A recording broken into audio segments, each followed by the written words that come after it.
1977, first conference, played a stay with the GAA, but a couple of hundred people stuck in the over in the Cusick stand, which had just opened. There was no technology at that time. Maybe we were just as well. I wouldn't have to mess around with this kind of stuff. But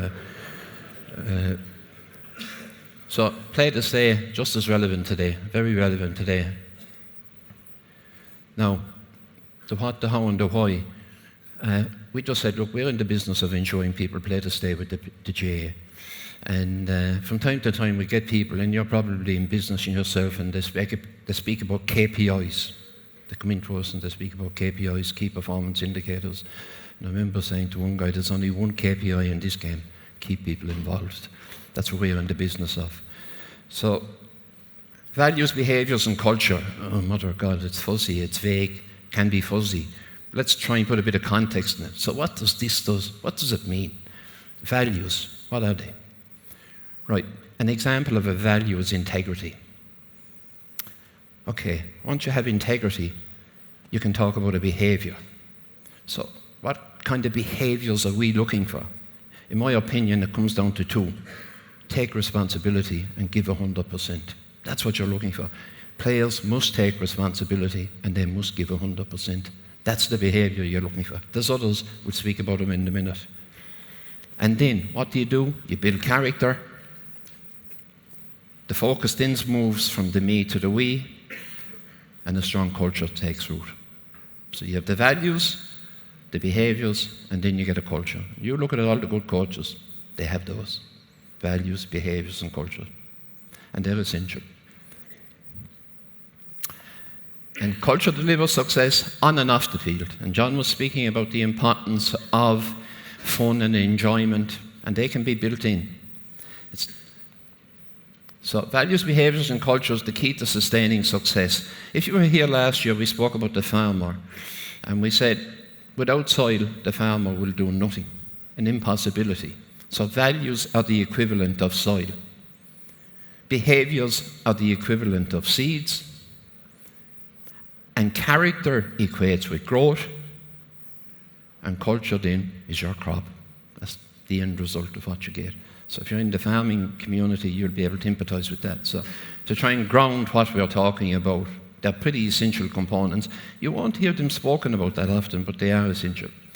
Now, if we look at the situation we find ourselves in, there's lots of disparate entities involved in the promotion and development of sport, and they all have different takes on what should be done and how it should be done and where it should be done. That's fair enough. But that can lead to a lot of confusion, and you can see it can lead to problems, and you can see what those problems are for yourselves. There was a report in The Guardian on Thursday. Is rugby union losing its way by becoming a numbers game? And this preoccupation with numbers and systems and figures, John was speaking about fun and enjoyment. I can assure you that will disappear the more that is ratcheted up, because nobody wants that stuff. It's not humanistic. There's a place for everything, but it's interesting that that's coming.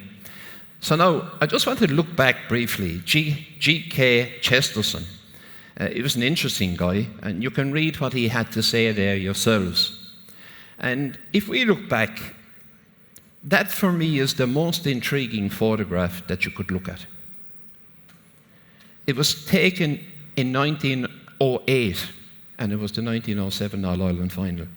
They played it in June 1908. I wasn't too preoccupied with years at that stage.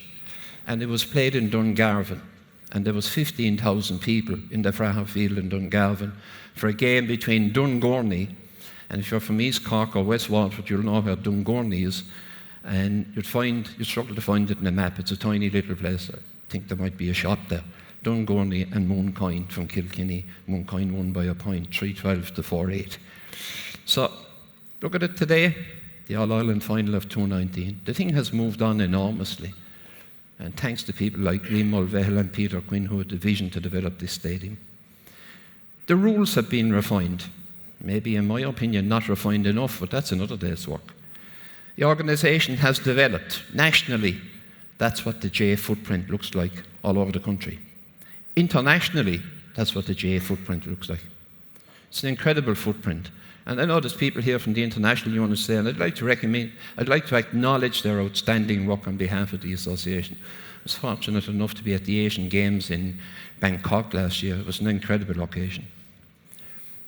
So the J in social change, we've been part of that. Increased social impact. The growth of camogie, the growth of ladies football, incredible. Games development, we've been involved in driving change. You can see the initiatives. We'll deal with them in a minute. And if we go back to the first efforts at games development, it kind of started with the failures in Tipperary in 71 and Cavan in 82. That was the first effort at games development. And Seamus O'Reen and Tommy Barrett and people from Tipperary, visionary people, they drove the hurling failure. And in 2019, thanks to Brindy Bryan, who's the chairman of the failure, who's there at the front, we had 18,000 players participating in the failures. Hurling and football, camogie, ladies football, handball and rounders. But 10 years ago, the failures had nearly run aground. No county wanted to host the failure. And Liam O'Neill, as president, said we have to change what we're doing, and we opened it up. It was no longer for the under-14 winners in every county. In other words, they weren't all Ireland's. We had incidents of teams flying to failure, going to Portugal for warm weather training for failure. It was just crazy stuff and it had to stop. It's all about playing the game and developing people. So there has been a massive change in the failures, and I think we need to continue with that until we get to a failure weekend where every club in the country is playing in a failure. I think that's where it needs to head. So back to 88, and I'm going to jump around a bit. And that's when the summer camps were introduced. And for the benefit of Des Ryan, who's here from Arsenal, there was a reason for that, because Ireland had qualified for the European Soccer Championships, and the feeling was the sky's going to fall in if we don't do something. So every county was given £500 to organise a summer camp. And what has happened in the meantime, they've metamorphosised into the cool camps. And that's the number of people that have participated in cool camps since 2006. Nearly 1.4 million people. That's an incredible number of people. And Charlie Harrison, a Sligo man, Sligo All-Star, has driven that for the past number of years, along with provincial coordinators, county games development people, and club people, and it's a testimony to their work. It is now the biggest child sport promotion in the world. And Kellogg's was mentioned nearly 65 million times last year on foot as a sponsorship. That's incredible stuff. And when people were asked to rate it, 81% said favourably, 19% said strongly favourable. To get that kind of a response for anything is incredible. And when you think about it, it didn't exist. The cool camps they started in 88, but they really took root since 2006. And that's what the GAA is going to look like in 2020. So just a sneak preview. Okay, back to 88 again. And you can see guys like Colin O'Rourke will be featuring later on, and Bernard Flynn and Liam Hayes performing with me. So there was an emphasis on coaching, but at the time it was kind of a decision-making, team play. It was moving away from the drills even then. At the bottom you had the drills and decision-making and team play. And you didn't have technology. We only had acetates. That's how we would convey the information then. We had evolving resources. I came here, I had been a teacher in St. Pat's, so I had been captain of the hurling club there. So obviously came with a child-centred approach. And I felt we should be doing within the GAA, what they were saying we should be doing in education. So we produced those manuals. And the complete coaching guide, somebody called him, you said you have 2 copies of those at home, fair dues, yeah. And at the time, there was no way of accessing information. The internet didn't exist. So if you didn't have publications like this, you literally couldn't get it. And these became flagship productions for us. This was an interesting photograph. It was National Coaching Training Centre in 1992.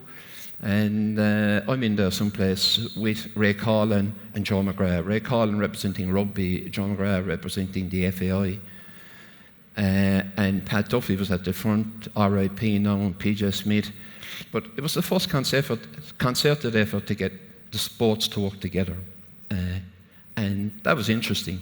And some great work came from that, and that resulted in coaching awards like the foundation level and level 1 and level 2. Level 1 long book, and if you're around long enough, you'll remember that. And then we got to the O2 model. And the O2 model was important, and I'm conscious of the fact that we may have some people here who are not terribly proficient in Irish. But the O2 model was O for oxygen and TU followed from 2U. The oxygen comes from within. That's the message we wanted to convey. And I will be conveying that again shortly, or at the end of the talk. So the oxygen comes from within. Take responsibility and give 100%. 3 T's and 3 P's were part of that as well. And we made good progress with that model. And we had the O2 CT-ROM. And then O2, the phone company, came along.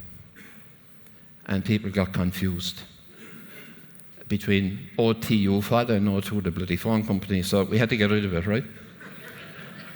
So we pushed on to the Coach 10 model, and we basically had, okay, we want players to have competence, confidence, commitment, conviction, and connection. That's what we want them to have, and coaches to have management and leadership capability, experience, and reflection. It's a bit wordy, 10 words with 10 letters, get them working together. And that's what the Coach 10 model was, because everybody is on the one wavelength. But in reality, if you look at coaching, the coach can be defined C-O-A-C-H. And the first guy, he commands action and choice. He's coming from the army. The second guy controls activity and change. He's left the army. The next guy, consult, advise, and challenge. It's getting better. And the fourth guy, you co-create and assist character building. That's what real coaching is about. So standards are driven by values, and we're back again. Integrity, take responsibility and give 100%. What are the other values? Modesty, be humble. Objectivity, analyze facts. Unity, foster friendships. Loyalty, support teammates. Dignity, respect others. Tenacity, learn from mistakes, and we all make them every day, all the time. Empathy, listen intently. Authenticity, be genuine. Dara Sheridan will speak about that in a New Zealand context later. And maturity, be prepared to adapt. And when you put those together, you get WeLL team. They're your 10 values. You don't do anything. But if that is at the heart of what our coaches are doing, we're in business. They're the values driving the behaviors, giving you the culture of WeLL team. And you might say, what has Alex Ferguson got to do with this? Not a lot, really, and it's a long story, and I wouldn't be able to give you the background to it now, but I knew a guy who knew a guy who knew a guy who knew Alex Ferguson. And the stuff went to Alex Ferguson, and about 2 months later, 3 months later, I got this beautiful letter back from him. He obviously took the time to read through it, but the thing that really resonated with him, WeLL team. So, co-create and assist character building, the coach, the player. And what you must do is get as much energy as you can into that system.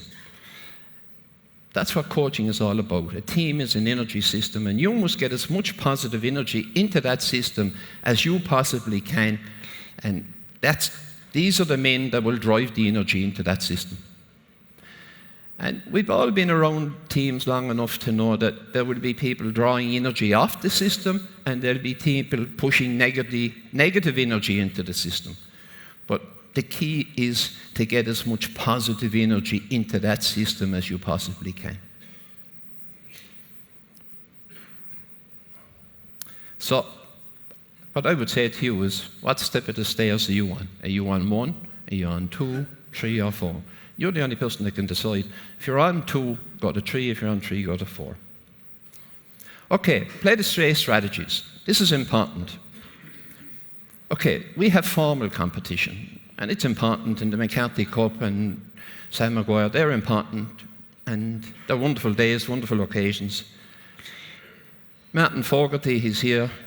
was in Pats with me many years ago, but Mountain has been one of the driving forces between the Tánaóg. The thing that really upsets Mountain in a hurling context is the weaker counties and the huge efforts that have been made to promote the game there, but there's no games. So we came up with the Tánaóg under 13 and under 15. And it's semi-formal. So Des comes with a team and I come with a team. And Des has too many players and I don't have enough of a player, and he gives me some of his players and we play away. In the interest of promoting hurling and ensuring the kids have a good time. And that's the spirit that underpins the Tánaóg, because it has to underpin it, because you're in the hurling wildernesses, if I can put it that way. But Martin and the lads in those counties have done a tremendous job in pushing that competition forward. And then we have the Go Games and Super Games, and we'll speak briefly about those in a minute. So you have fixed teams, you have Lynn players, and then you have no formal teams. You just go and play. And the first one is it's developmental, but it's outcome-driven. Winning, it's all about winning. Next one is effort-driven, and it's all about mastery. And the next one is effort-driven, and it's all about mastery as well. And the more the thing is about winning, the less enjoyment is going to be there. And the more kids will drift away from what we're doing. And one of the big challenges is in places like, I come from a small area in West Waterford. I'll speak about it at the end. I now live in Rathwater, where we won our first senior football championship this year. It's a huge area. There wasn't 1,000 people living there when I went there. There is now the guts of 15,000 people living there. So what are we going to have to do?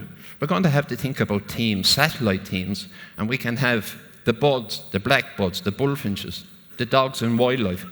And we're going to have to start thinking these ways. How can we have teams at 12 and 13, 14 and 15, 16 and 17, who play in games, not formal competitions, with coaches who are interested in developing the kids?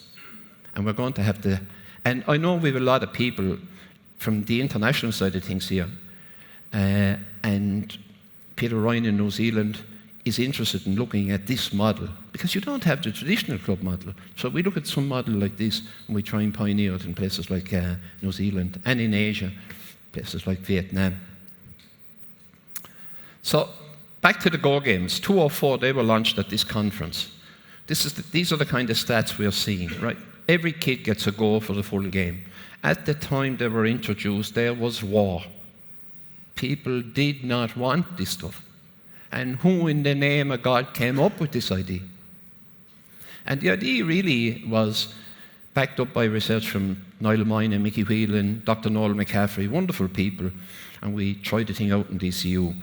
But look, you can't lose if you create something to ensure that everybody gets a game. That's what the kids want, games. If you can guarantee them a game, you're in business. And that's what the Go Games are all about. Unfortunately, we do see some evidence of people trying to revert back to type and have formal competition at 8, 9 and 10. You could have an under 10 All-Ireland out there and you'd have 25,000 people. It would be the wrong thing to do. Kids at that age shouldn't be playing formal competition. They should be enjoying themselves, as the President has said. The 5-Star Centre, we spoke about it last night. Carmel Ryan, wonderful presentation, what she's doing. We're trying to ensure kids get activity in schools. 60 minutes of moderate to vigorous activity. And again, you can read from the stats. Pat Culhan has done a wonderful job, Pat from Limerick, in driving forward the 5-Star Centre. The Super Games, Darragh Sheridan will speak later. He did a PhD research. And basically the whole idea in Super Games, you go to a centre, you get a wristband, you get put to a field, and you play with whoever's on that field. And they have been extremely successful. Because they're providing kids with what they want. I spoke about the Tánaóg. That's been a huge success as well, as reflected in 68 teams, 46 clubs, 15 counties. In counties where you have maybe 2 or 3 hurling clubs, it's an impossibility to get games. And the Celtic Challenge, up to 4 years ago, we never had a hurling competition where all 32 counties played in it. So we introduced the Celtic Challenge, under 17 hurling. And for the first time ever, 2 years ago, all 32 counties across 6 divisions participated in the Celtic Challenge. And thanks to Caoimhin Ní Naola, a member of the staff, who's done outstanding work, these are the kind of stats we see on the back of the Celtic Challenge. So again, 6 or 8 weeks, a game every week, one training session a week, pretty normalized stuff, but we're developing a person. We're developing a player. The WeLL Games, I could spend 10 minutes on the WeLL Games, but I don't have 10 minutes. So this is basically a summary of what was involved. So in Waterford, people came to me and they said, "Isn't this amazing? Isn't this incredible stuff?" 84 teams from all over the world, and 58 of them native-born teams, including a German hurling team. And what we did with the native-born teams, we twinned them with the clubs in Waterford so that they get an insight. And I don't know how the German hurlers finished up in Tallow, but the chairman of the German hurlers said, "Ta ahas an down or an ve an shohenot I Dolocaniring." He was a fluent Irish speaker, and he's a German from Berlin. But it was an incredible occasion, and it's what our games are all about. And George Rowland and guys like him know it from the Asian Games, but the WeLL Games were wonderful. It was an amazing week. Incredible. The energy was just incredible. And people were there to play and enjoy themselves from Russia, from all over the world. So, evolving games development philosophy, where are we? Play to stay with the GAA. So that's what we said back in 97. That's what we're trying to do. So that's the ambition. Now, for the last year, you would have said, how are we going to do it? Creating an environment where we all belong. And more importantly, why? Why does the GAA exist? We champion going well by providing opportunities to cultivate character and moulding better humans. So why does the GAA exist? That's why it exists, in my opinion. So that's our mission. That's why the GAA is an organisation. So you might say, going well, what's this bloody thing? Okay, the world is not in a great state. Climate change, all that kind of stuff and other things. So UNESCO has set out 17 goals to kind of save the world. And what we've done is we've had a look at number 3 and number 4.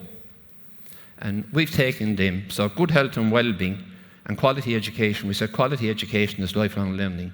And you put WE from well-being, and it's essential that there's a sense of we in your life, and lifelong learning together, you get well. So then we can talk about you going well. Right, the importance of we. In South Africa, they speak about, I am because we are. So my identity is determined by who we are. In Irish, they say, a scar céile van nadina. We all live in each other's shadow. That sense of we. And it's replicated throughout the world. United we stand, divided we fall. You can see J.K. Rowling's quote as well, we're only as strong as we are united. The essential benefits of lifelong learning. Now, some people will confuse learning and education. They're two entirely different things. Education generally is you're brought in and there's somebody will hammer something into you, indoctrination, and you'll be expected to regurgitate it. But that's not learning. So, what is learning? Michelangelo said, ancora imparo at 87. I am still learning. And Seneca, 2,000 years ago, as long as you live, keep learning how to live. So that's what learning is about. And it is the strongest urge known to us, the desire to learn. So you use your head, your hands, and heart. That's what real learning is about. And this, for me, is the best example I can get of learning.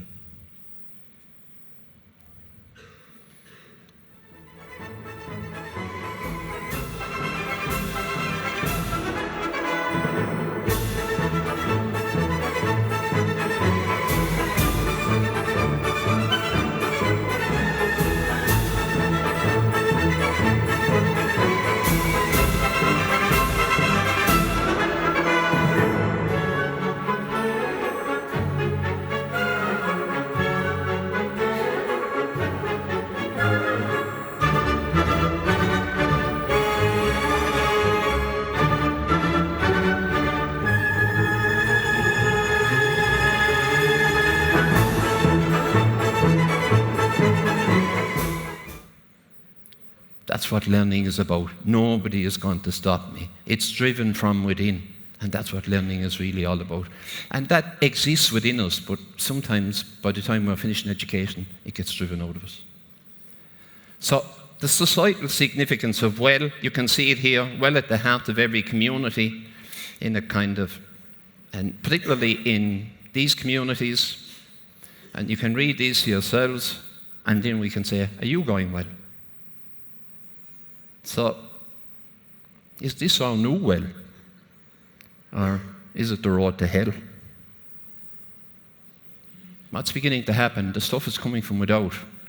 I lost my phone this morning. I can't find the bloody thing anyhow. I feel as if I'm in hell. I can contact nobody. But that's the world we're in, and that's the world of technology. So if we look at our emerging reality, unrelenting pressure of social media on young people. And it is unrelenting. Another report from The Guardian earlier this week, ubiquitous negative influences. The pervasive way in which the gambling industry is getting at young people through sport. These are the pressures that young people are being subjected to. A time of unprecedented change.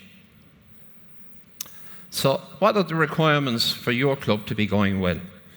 In a nutshell, so, national, county, club. The primary school is a 5-star centre. The post-primary school is what we call an energy hub. And then the family and the community is at the centre of that. And your club will be going well if it can deliver on that. So, developing, John spoke about the player. What's the key principle, right? We have a person. The person becomes a participant and a player who ultimately becomes a performer. But if you don't develop the person throughout that process, you're going to have a very poor performer. And what we finish up doing is jumping a few skips. We go from the person to the performer, and we forget to develop the person. And then the performer comes under pressure and they can't cope. So the purpose is prioritize potential, positivity, and a sense of place. That's what makes the J unique, a sense of place. And I'll try and reflect that as I come towards the end of the presentation. And then pitch perfect practice propagates performance, and progress is where parents and patrons perpetuate a person-centered approach. So we're trying to develop a person as distinct from trying to win competitions. And then they'll play the stay with the J. So, but is enough being done to develop the person? So, the World Health Organization speaks about the biopsychosocial. So, in terms of developing those, if we look at the person, bio, are they getting 60 minutes of moderate to vigorous activity? And if people are not getting activity, they're going to have a problem, because it all starts with the bio. The psycho, can do, will do. Is that my attitude? Social, is it me and we? Intellectual, am I clear around the what, the how, and the why? And then the ethical, what are the values? So that's what holistic and humanistic growth looks like. And how can the coach impact on that? Okay, so the mission is you champion going well by providing opportunities to cultivate character and mold better humans. That's what you do. That's the mission. The vision is you create an environment where we all belong, and the ambition is to ensure the kids play to stay. And then you lead the way with the MVA, because you deliver on the mission with vision and ambition, and you develop what we call mastery of values-led acumen. So by volunteering, by promoting values and cultivating virtue, you become an MVA. And that is the most important qualification anybody can have, because you are molding better humans. And that's what we as an organization should be about, and that's what we should be judged by. So at the end of the day, if we were in New Zealand, you'd find that they speak about human capital, social capital, ecological capital, and economic capital. And in terms of if something is happening on the economic side to the detriment of the environment or social fabric or human well-being, you're going to have a problem. So they have a well-being budget in New Zealand. It'll probably happen here sometime. But the space we occupy is the human and social space. We try and develop people in those spaces. So we will lead the way with the MVA. So where are we now? Okay, we have these programs at child level, we have these programs at youth level, and we have programs last night. Anybody that was here would have heard all the farmer talking about Gaelic for teams, Gaelic for mothers, and they've been hugely successful projects. And they're very informal. There's a great Gaelic for mothers team just over the wall here in Ballybock. Mothers just come and play and have a bit of fun. It's not a formal thing, they just come and play and have a bit of fun. So that's where we are now in a games development context. And the nearest club to here, I'm not sure what the nearest club, it's probably Nafina, just up there in Moby Road. And they were talking about Metro North going through Nafina.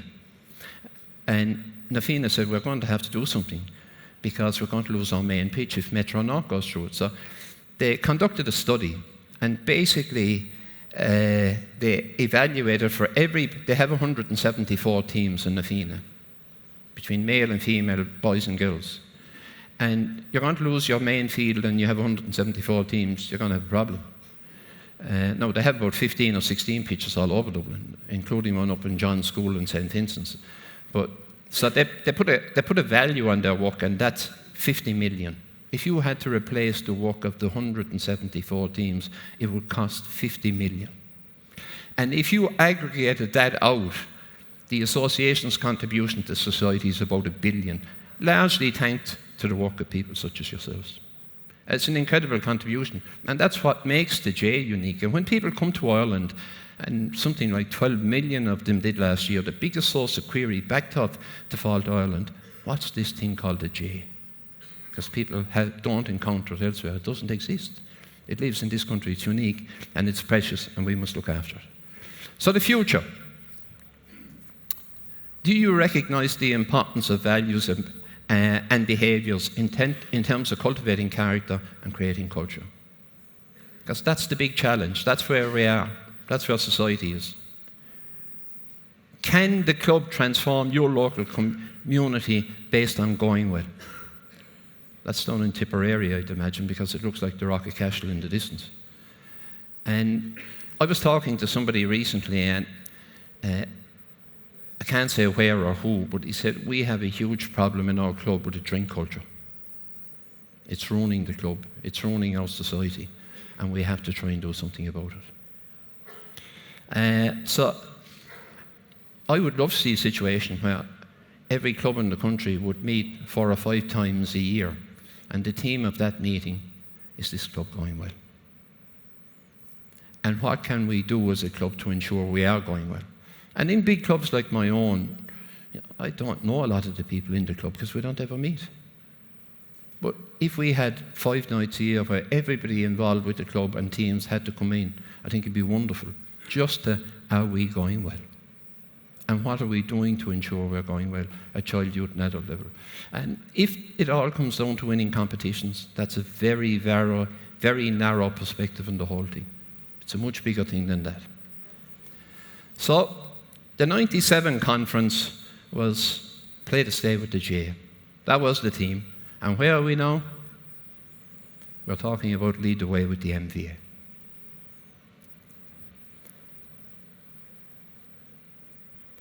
Now, this is where it all started for me. Small club, West Waterford, founded in 1887. And there was a man that took responsibility and gave it 100%. He was Ned Power, he was our local teacher. A tremendous guy. And if you had any doubts about whether he took responsibility and gave it 100%, have a look at this. That's Christy Ring and Tom Cunningham in a Munster final in a Munster semi-final in 1962. Now, I found myself in a situation growing up in Tallow where I probably had to take responsibility and give it 100% earlier than I would have anticipated. And that's life. Life will throw all kinds of curveballs at you. But one of the highlights of my life was to make it onto the Waterford senior hurling team. And that was primarily because of the encouragement that I got from people like Ned Power. Take responsibility and give it 100%. And it's something that I brought with me when I went to Pats and was captain of the hurling club there. And it's important because going well is the key to moulding character and building better humans. So take responsibility, give 100%. And today, Ned Power is dead, God rest him, but he has left an immense trail, and he will never be forgotten. And the spirit of Ned Power will never be forgotten. And that's reflected there, because it's in our hearts, it's in our minds, it's in our imaginations that these things work, not on the back of stats. Human beings, that's what drives the GAA, that's where the real power comes from. And I'm going to leave you with this video, which basically, for me, sums up what it involves: taking responsibility and giving 100%. They think I can't do it. They believe I won't do it. They said I lack talent. They say it's impossible. They are right. It is impossible for them. They do not define me. I define me. They do not set the standards. I set my own standards. They cannot impose limits. I have no limits. They cannot control how I feel. I decide how I feel. I decide how I react. I decide how I respond to every event, every situation, every setback, every challenge. It is me versus me. I alone decide who I will become. They can judge, they can assume, they can point the finger. Their judgments are ignored. Their assumptions aren't welcome. Their finger will point to the destination I'm not going. I'm only headed in one direction, and that is to the top, to growth. My focus is not on their opinion. My focus is on what I can do. My focus is on what I will do. They can't stop me. I am unstoppable. They can't limit me. I am limitless. They can't define me. I am undefinable. They can label me, but I rip those labels off. I decide who I will become, and no one else. They will always be a step behind me because their focus is on me. My focus is on my own path. My past can remind me, but it won't define me. Others can guide me. They can walk beside me, but they will not define me.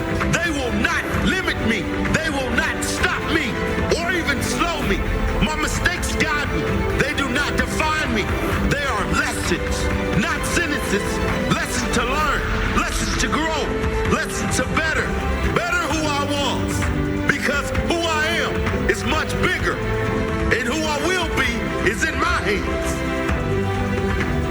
My judgment is reserved for myself. My life will be defined by my work, by my effort, by my sacrifice, by me, only me.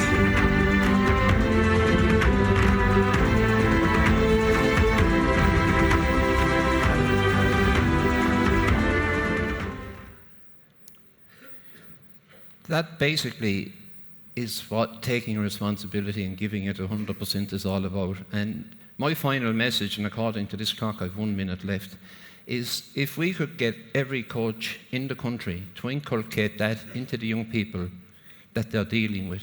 You are the person that will ultimately have to take responsibility, give it 100%, and define who you want to be, where you want to go. And we are, as an organisation, collectively do that. I think we will most definitely be moulding better humans, and we will be taking values, we will be taking behaviours, and we will be building a far better culture. Thank you very much.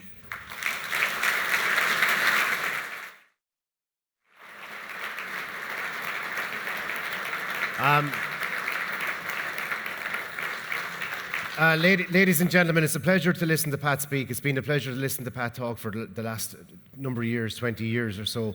Just to honour all the commitment he's given to GAA and games development, and I listed out 4 or 5, there's another 35 to be listed. Could we welcome back on stage Uachtaráin John Horan, just to make a special presentation to Pat. So, the President of the GAA, John Horan. Mr. Pat Daly, ladies and gentlemen.